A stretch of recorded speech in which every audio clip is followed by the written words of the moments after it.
நான்காம் முகாகே மின்னாட்டோ, நான் தான் உன்னுடைய எதிரி. முடிஞ்சா என்ன வீழ்த்து. ஏய் ஜாக்கிரதை, யாருக்கிட்ட என்ன பேசுவான்னு பார்த்து பேசு. எனக்கு இந்த மாதிரி தற்பெருமை பேசிக்கிட்டு சுத்துறவங்களை பார்த்தா சுத்தமா பிடிக்காது, பயங்கர கோவம் வரும். அதைத்தான் நானே யோசிக்கிறேன்.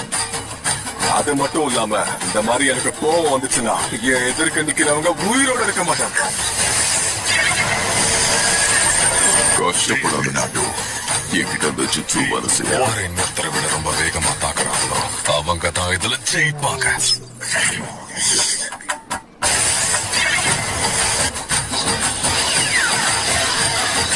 நான் ஜெயிக்க போறேன். நீ ஃபுல்னஸோட எல்லோ ஃபிளாஷ் நிரூபிச்சிட்ட. இந்த தேவா பத்தி தெரிஞ்சிருந்தோ என்கிட்டயே விளையாடு.